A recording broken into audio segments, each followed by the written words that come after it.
Salut, bienvenue à la 18e partie.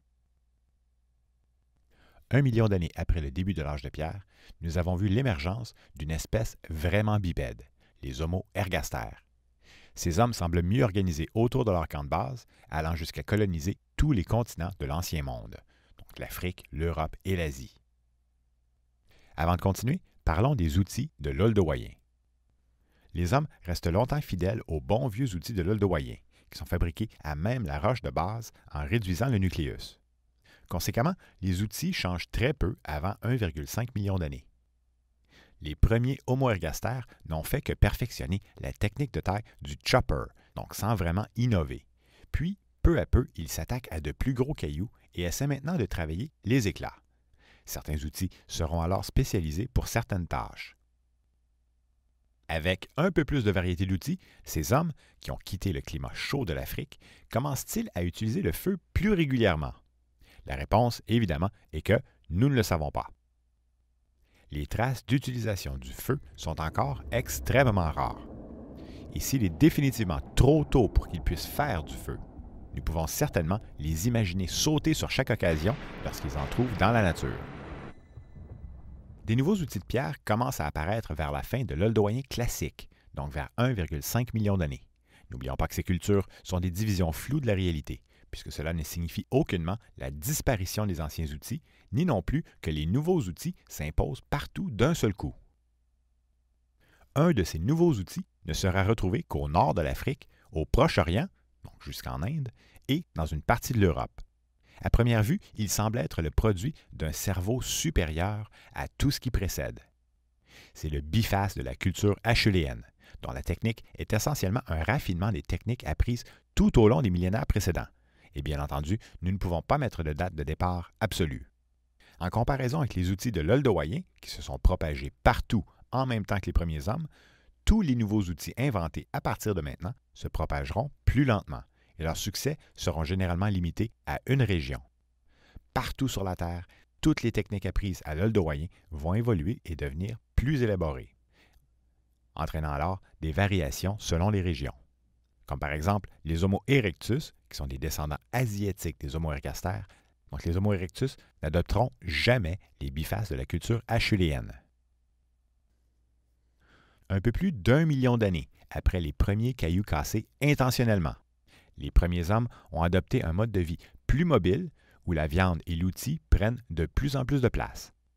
Parallèlement à ce mode de vie, les fondements culturels et les valeurs de base de l'humanité prennent racine.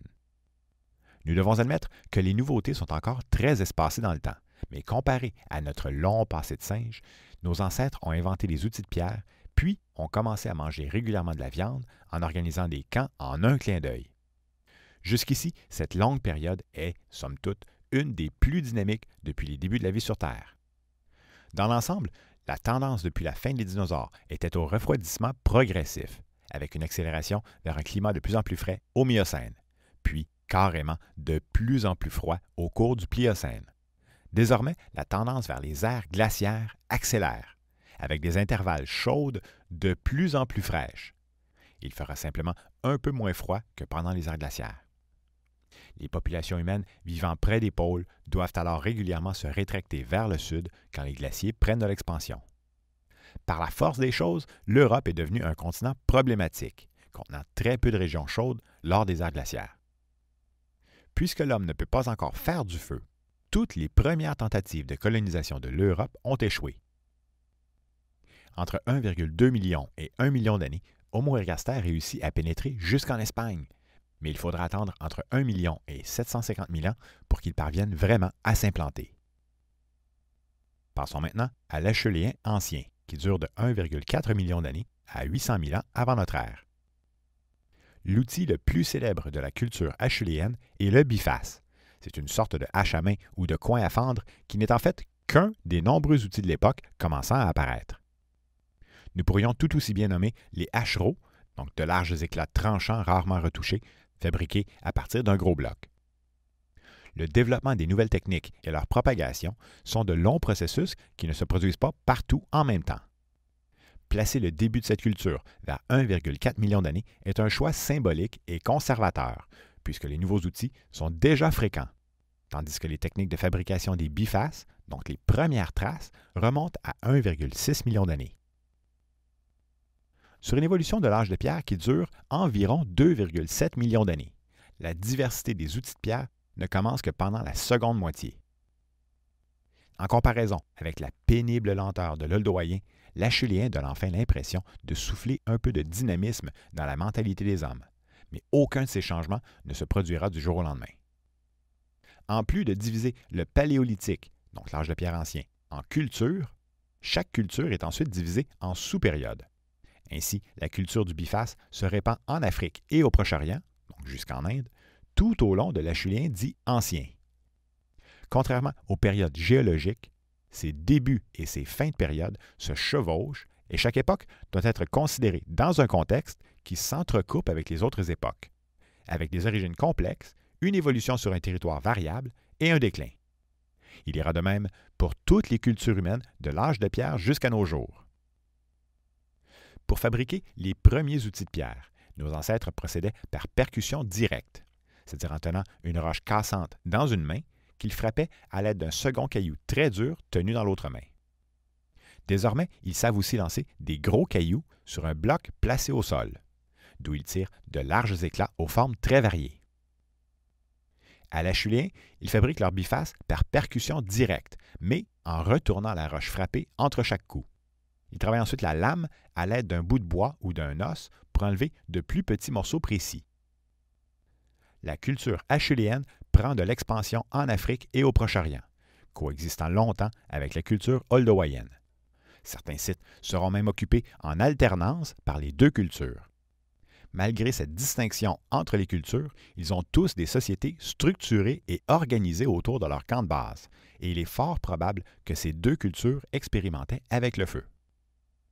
Une fois apprivoisé et rapporté au camp, le feu devient un outil incroyable. Il permet de mieux se défendre en terrorisant même les plus grands ennemis de l'homme, mais aussi de se réchauffer, de faire cuire les végétaux en les rendant plus faciles à digérer, de tuer la plupart des parasites dans la viande.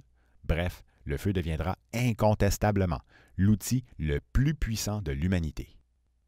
Pour le moment, son usage reste encore sporadique et les hommes dépendent entièrement de la nature pour leur en fournir. Nous pouvons certainement imaginer qu'ils ont essayé de brûler tout ce qu'ils avaient sous la main.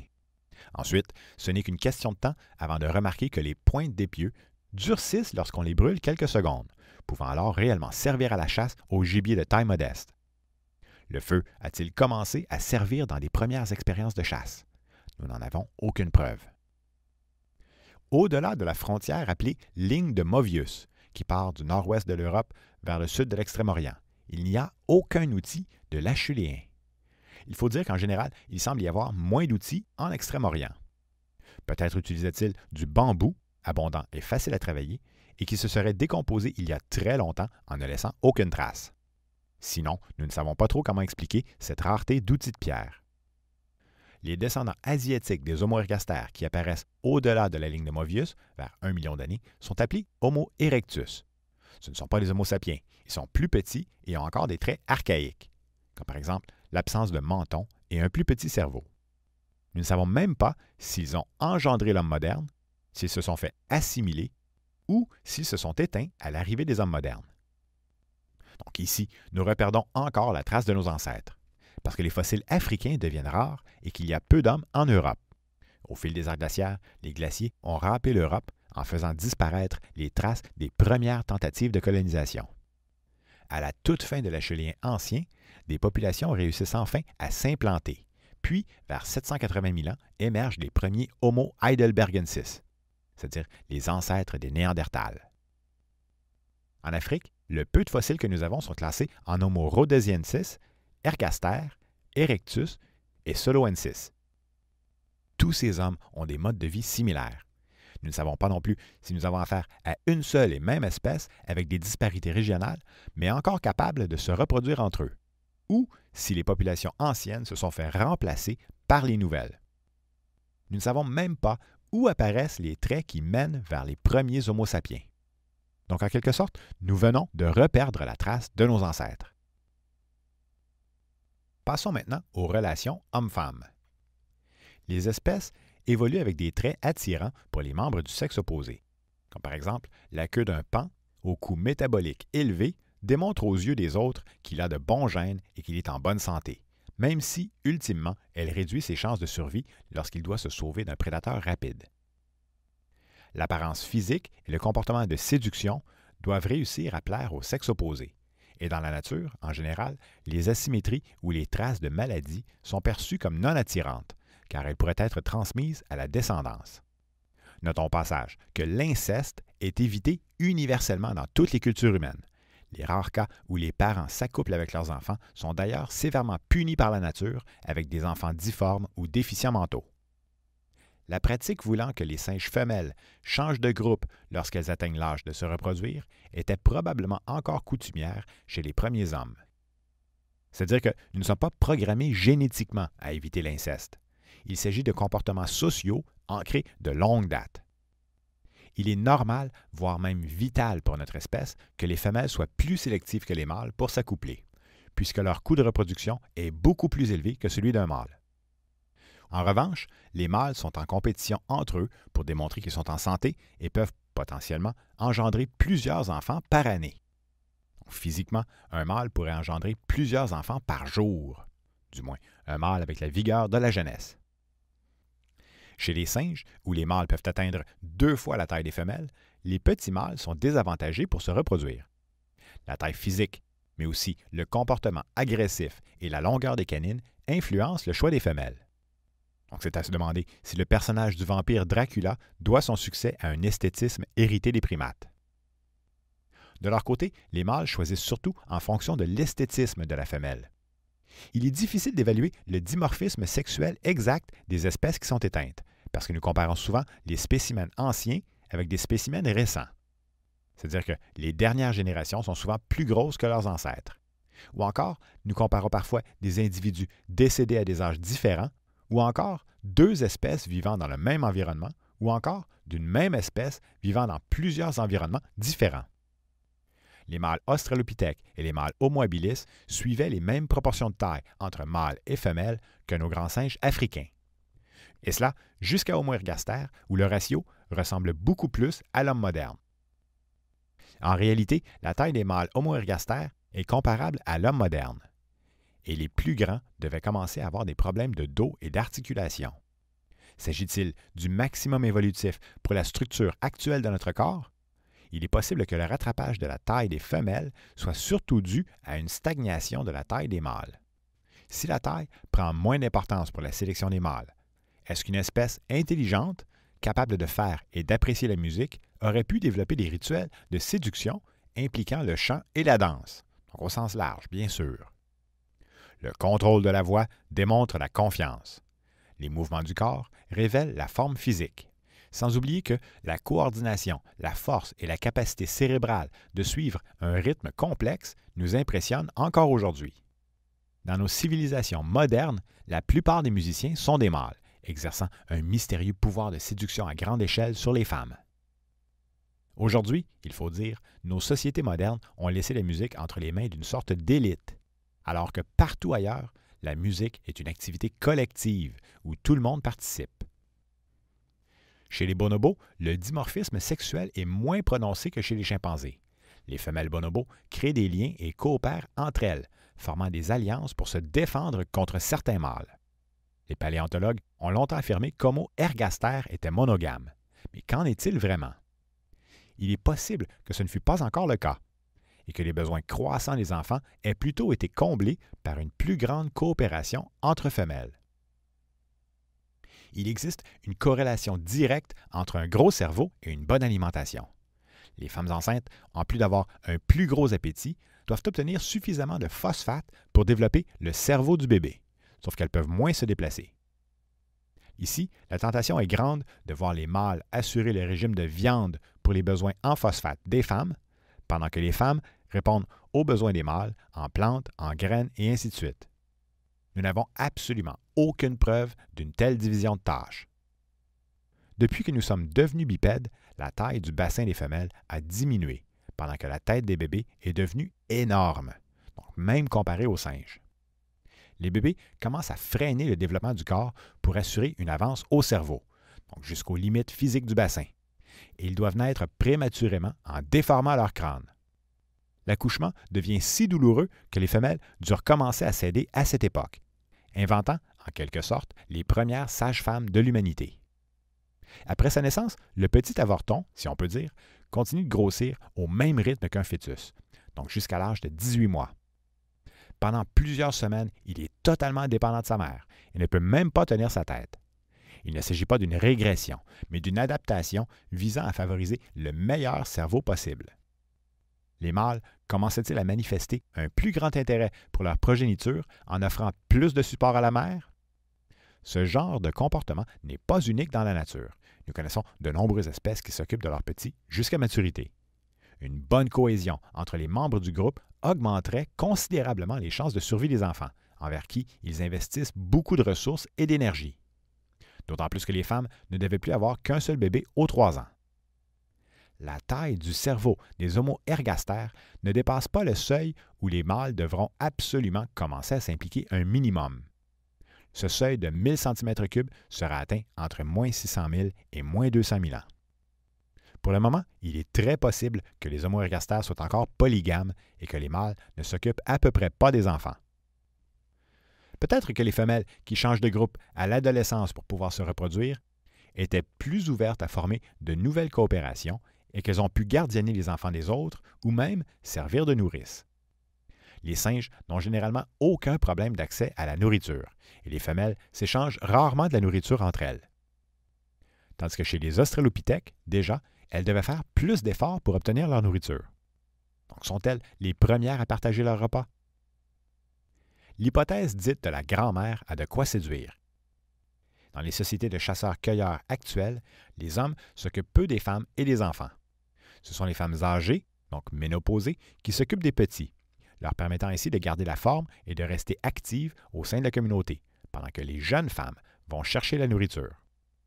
Ce type de support entre les femmes exige toutefois que l'espérance de vie aille au-delà de l'âge normal de reproduction, ce qui n'est pas tellement le cas chez les grands singes.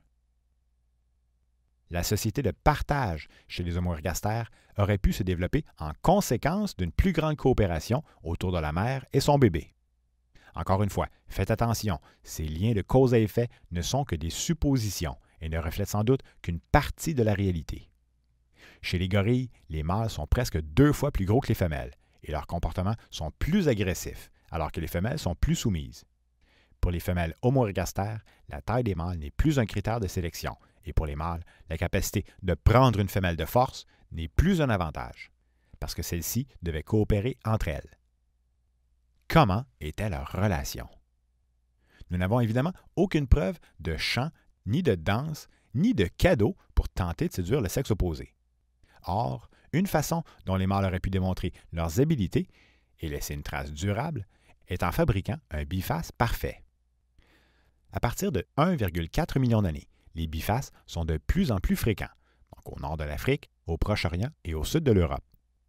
Leur symétrie sur les axes des 3 dimensions, donc de haut, de face et de côté, rend l'objet agréable à regarder pour des êtres capables d'évaluer la symétrie d'un objet. Le fait d'être séduit par la symétrie anatomique du sexe opposé permet d'apprécier la symétrie de tous les objets. Pour envisager le biface comme précurseur du bouquet de fleurs, il faut savoir que ces outils prennent du temps à fabriquer et que leur technique est plus complexe que celle des outils précédents et qu'au final, l'outil ne remplit officiellement aucune nouvelle fonction utile que les anciens outils ne faisaient pas déjà. En revanche, ils démontrent clairement l'habileté de leur artisan. Le soin appliqué à fabriquer de tels bifaces avait-il pour unique but d'exploiter notre sens de l'esthétisme symétrique? La séduction est plus efficace en démontrant ses capacités, tandis que la possession simple d'un tel objet ne prouve rien. Il aurait pu être trouvé ou emprunté.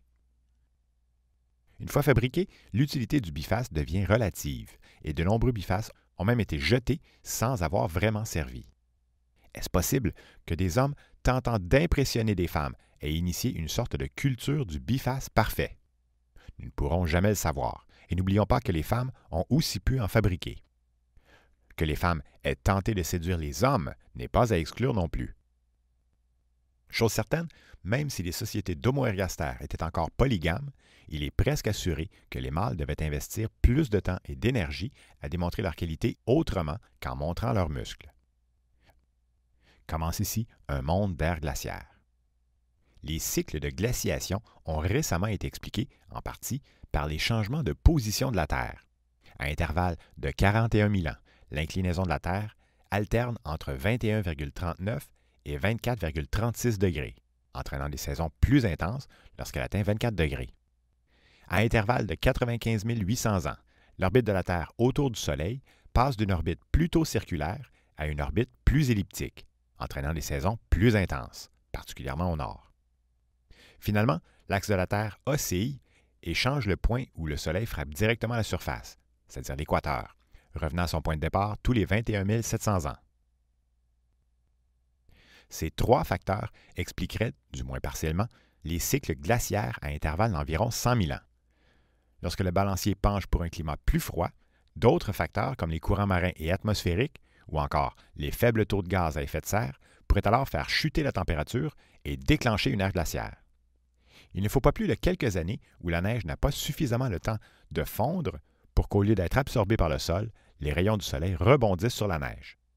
Puisque le sol n'absorbe plus de chaleur, il reste froid et la neige peut s'accumuler progressivement de plus en plus. La végétation de la toundra est composée de saules et de bouleaux sur les rives, mais aussi de mousses, de lichens, d'arbustes nains et de plaines herbeuses. On les retrouve des rennes, des rhinocéros laineux, des chevaux, des bœufs musqués, des cerfs, des mammouths, des hyènes, des loups, des lions et des macaques odontinés, c'est-à-dire des tigres à dents de sabre. Les larges bois de certaines espèces, comme les cerfs, proviennent des riches concentrations de minéraux qui s'accumulent dans leurs sources d'alimentation, c'est-à-dire les arbustes. En Europe, la glaciation Gunz sévit de 675 à 600 000 ans. L'usage du feu est certainement devenu plus régulier à cette époque, puisque les premiers foyers apparaissent peu de temps après. Le plus ancien foyer connu daterait d'environ 450 000 ans. À la fin du Paléolithique inférieur, donc l'âge de pierre ancien, les Acheuléens fabriquent des bifaces, des hachereaux en U, des bolas, quoique dans l'ensemble, chaque région commence à adapter ses techniques en fonction de ses besoins. Partout, les outils ont tendance à se miniaturiser et l'utilisation du feu devient courante. Autour de cette époque, ils commencent aussi à utiliser de l'ocre, c'est-à-dire un pigment de couleur rouge. À partir de 500 000 ans, le climat global de la Terre tend à se refroidir encore plus qu'avant. Les périodes glaciaires deviennent très froides et les interglaciaires de moins en moins chauds. Pour le moment, les variations entre le jour et la nuit, ou entre l'hiver et l'été, restent moins prononcées qu'aujourd'hui. Ce n'est pas pour rien que nos corps s'accoutument bien aux températures de 15 à 25 degrés Celsius. Tandis que pour ces mêmes températures, nous avons froid ou chaud après un changement rapide de l'une à l'autre. L'être humain est confortable au repos jusqu'à une température de 30 degrés Celsius, et nous pouvons soutenir une longue marche prolongée entre 20 et 25 degrés Celsius. Nous trouvons plus agréable un printemps à 20 degrés qu'un été à 30 degrés. S'il fait plus froid, nous ressentons la fatigue moins vite, en faisant même de très gros efforts physiques. En un sens, les hommes sont des singes adaptés aux températures stables, donc capables d'exploiter le peu de ressources d'un environnement avec beaucoup d'efficacité, et le climat mondial des aires glaciaires nous va mieux qu'un climat tropical. Pendant les aires glaciaires, les populations d'Europe se font emprisonner entre les glaciers, la mer et les montagnes, et n'ont plus de contact avec les populations d'Afrique et d'Asie. Ce qui explique les nombreuses tentatives de colonisation échouées avant de réussir à s'implanter. Les premiers à laisser des traces d'occupation continue apparaissent à partir de 500 000 ans. Ce sont les Homo heidelbergensis, c'est-à-dire les ancêtres des Néandertals qui utilisent le feu plus régulièrement que les Homo ergaster, malgré que ces traces soient encore sporadiques. C'est-à-dire que les premiers foyers n'apparaissent vraiment qu'à partir de 400 000 ans. Pour l'instant, il est encore très peu probable qu'ils aient appris à faire du feu. Les camps de base de ces pionniers européens sont frustes, peu structurés et les ossements de gibier retrouvés dans les aires de boucherie indiquent qu'ils étaient encore charognards. Entre 400 000 et 250 000 ans, leur crâne commence à développer les traits particuliers des Néandertals. Et les outils qu'ils inventent sont les plus raffinés de leur époque. Passons maintenant au Paléolithique moyen, de 300 000 à 120 000 ans avant notre ère. C'est la période où s'épanouissent les hommes de Néandertal. le cas des Néandertals est particulier, entre autres à cause du contexte où nous les avons découverts. Les premières civilisations modernes à s'intéresser sérieusement à la classification des fossiles anciens étaient les civilisations européennes. Et peu de temps après la publication de la théorie de Darwin sur la sélection naturelle, plusieurs enthousiastes européens se sont mis à creuser à la recherche de fossiles. Naturellement, ils ont commencé par creuser en Europe, espérant y retrouver le berceau de l'humanité. Naturellement, ils ont été très surpris et répugnés de trouver un être aussi laid. Depuis, son statut n'a cessé d'osciller entre ancêtres, rejet, frères, erreur de la nature, et ainsi de suite. Le consensus actuel semble pencher vers une évolution parallèle. Les Homo neanderthalensis ne sont pas des Homo sapiens. Ils sont simplement parmi nos derniers proches semblables. Tous les débats autour de leur statut eurent au moins l'avantage d'en faire l'espèce ancienne la mieux documentée. Les Néandertals ont existé environ 3 fois plus longtemps que les Homo sapiens, en subissant les grandes glaciations du Riss. Face à de telles conditions, la longévité des Néandertals est tout à leur honneur. La taille du cerveau de leurs ancêtres heidelbergensis, environ 1000 cm3, ressemble à celle de l'homme moderne, tandis que leurs descendants néandertals ont un plus gros cerveau que le nôtre. Leur peau s'est sans doute rapidement adaptée à absorber plus de vitamine D des rayons du soleil, c'est-à-dire en produisant moins de mélanine. Autrement dit, il est fort à parier qu'ils avaient la peau blanche. Ils ont les mêmes origines culturelles que nous, ils utilisent des colorants et fabriquent des colliers, sauf que l'art leur est inconnu. Ils n'ont laissé aucune gravure ni aucun dessin sur les murs de grottes. Les Néandertals sont aussi les premiers à enterrer leurs morts, dans un simple trou. Donc il s'agit bel et bien d'êtres sensibles, capables d'apprécier la beauté, et loin des créatures primitives, inférieures et maladroites que décrivaient les archéologues du 19e et même du 20e siècle. À plusieurs égards, ce sont déjà des hommes modernes. La culture des Néandertals est le moustérien, qui s'inspire des bifaces et des hacheros-achuléens. Par contre, ils produisent très peu de bifaces. Ceci s'explique peut-être par la rareté des bonnes roches pour faire des outils, qui les oblige à retravailler leurs outils jusqu'à ce qu'ils ne puissent plus être réparés. Au Paléolithique moyen, leurs outils deviennent plus élégants et plus symétriques. La finition est faite à l'aide d'un percuteur tendre, donc fait en bois dur, afin d'enlever des éclats très minces le long de la lame, produisant une sorte de tranchant dégradé. Cette technique, appelée Levallois, tire ses origines de l'achélien africain et sera pratiquée par les hommes de Néandertal jusqu'à leur disparition. La technique Levallois consiste à préparer un large bloc pour faire éclater des pelures. Ces éclats tranchants, les hacheros, sont retravaillés à partir de l'achélien moyen pour faire des bifaces plats. Ces descendants d'Homo ergaster apprennent à chasser, et nous sommes presque obligés de croire, sans preuve, qu'ils chassaient au moins des animaux de taille moyenne, sans quoi ils n'auraient pas pu survivre aussi longtemps avec des ressources aussi limitées. La question de savoir s'ils chassaient des gros animaux est encore débattue, quoique la présence des fossiles de grands mammifères dans leur camp indique que même s'ils ne peuvent pas encore les chasser, ils ne ratent pas une occasion de charogner. Il n'est pas donné à n'importe qui de chasser un mammouth sans lance. Or, nous avons découvert des javelots de 2 mètres de long, datant d'environ 400 000 ans, et ceux qui les ont fabriqués savaient ce qu'ils faisaient. Leur forme est fuselée et le centre de gravité est situé autour du tiers avant. Notons au passage qu'il est extrêmement rare de trouver du bois aussi ancien. La viande de mammouth, en plus d'être riche en calories, contient beaucoup de graisse, donc des hydrates de carbone. Elle permet ainsi de soutenir un gros cerveau. Pour être de bons chasseurs, ils doivent planifier leurs besoins à l'avance, être de bons observateurs, capables de remarquer la vulnérabilité de certains animaux enlisés dans la neige ou dans la vase. S'ils creusent des congélateurs dans le sol gelé, donc le pergélisol, un petit groupe peut obtenir de la viande pour plusieurs jours en dirigeant un seul de ces géants dans une fosse piégée, et le tout sans recours à un langage articulé. Les populations d'hommes préhistoriques d'Afrique et du Proche-Orient semblent relativement homogènes, tandis que l'énormité du continent asiatique et l'isolement de l'Europe engendrent des particularités régionales. En Europe, si les hommes de Néandertal veulent survivre aux aires glaciaires sans épuiser leurs ressources, ils doivent se limiter à vivre en très petits groupes, et puisque les régions habitées partout dans le monde sont encore très peu peuplées, Ces groupes doivent parfois marcher de longues distances avant de rencontrer d'autres hommes. Au-delà de leur large face au front fuyant, sans menton et de leurs arches de sourcils prononcées, leur drôle d'apparence semble largement être une adaptation au froid. Leurs corps sont trapus et compacts, avec des jambes et des bras plus courts, et leur cou est plus épais. Ils peuvent ainsi mieux conserver la chaleur qu'un Homo sapiens au long corps effilé. Ils ont aussi de grosses mâchoires puissantes pouvant servir d'étau, dit-on. Bref, Néandertal s'est merveilleusement adapté pour survivre au climat européen. Au fil du temps, la pression du climat semble si forte que nous avons l'impression que les traits des Néandertals n'évoluent pas à la même vitesse d'une région à l'autre. La forme classique du visage néandertal émerge en même temps que les premiers Homo sapiens, vers 120 000 ans. Les hommes du Paléolithique moyen sont tous descendants d'Homo ergaster, et plusieurs vont même s'aventurer en latitude nordique, mais en se retirant vers le sud pendant l'hiver. Après les premières traces de feu entretenues vers 1,6 million d'années, il fallut attendre un bon million d'années avant qu'en apparaissent les premiers foyers.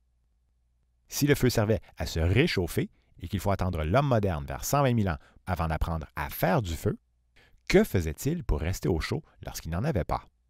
Il faut avoir une façon artificielle de rester au chaud, ne serait-ce que pendant la nuit, avant de pouvoir se passer de son poêle. Rappelons-nous que nos poils n'ont pas disparu. Ils sont encore tous là, mais ils restent tout petits. Il est donc possible que les poils des Néandertals soient redevenus longs.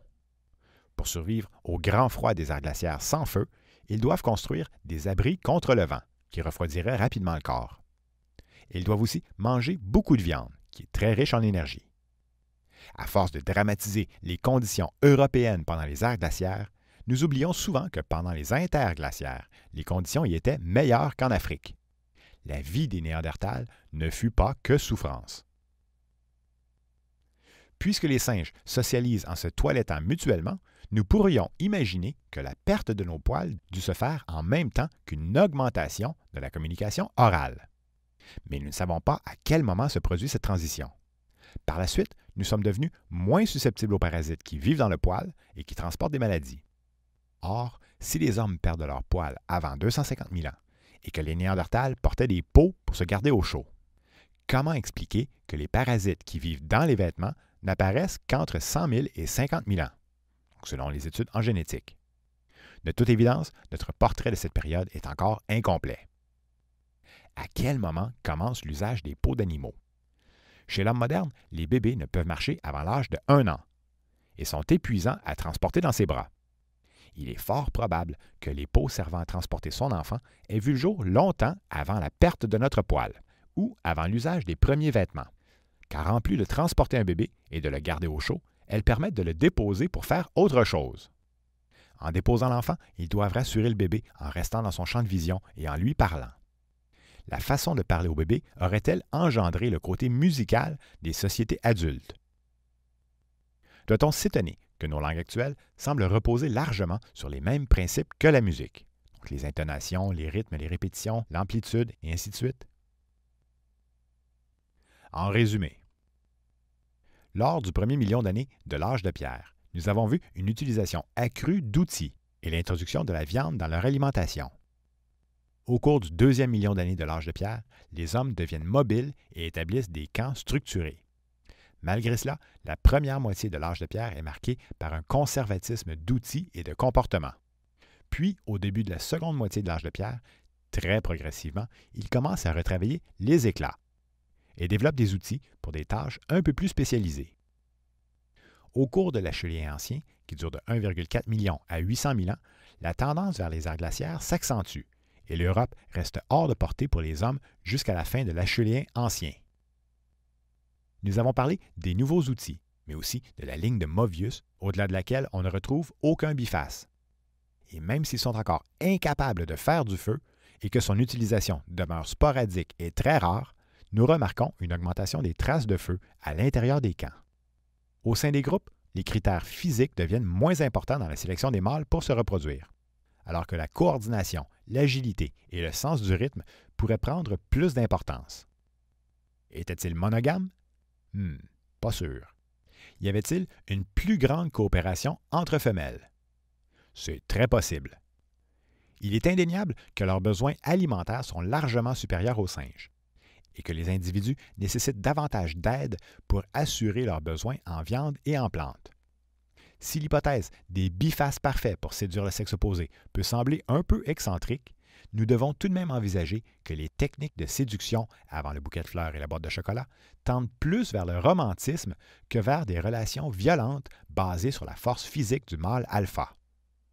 Les hommes sont des singes adaptés au froid, et lorsque les Homo heidelbergensis, ancêtres des Néandertals, s'implantent en Europe, leur isolement les pousse rapidement à dériver génétiquement. Au Paléolithique moyen, les Néandertals développent la culture humaine la plus raffinée de leur époque et ne semblent pas mériter leur statut d'erreur de la nature. Ces hommes modernes sont des êtres sensibles, capables de chasser des gros mammifères sans recours à un langage articulé. Et ils méritent tout le respect que nous pouvons accorder à nos plus proches semblables ayant survécu aux terribles ères glaciaires européennes pendant près d'1 million d'années.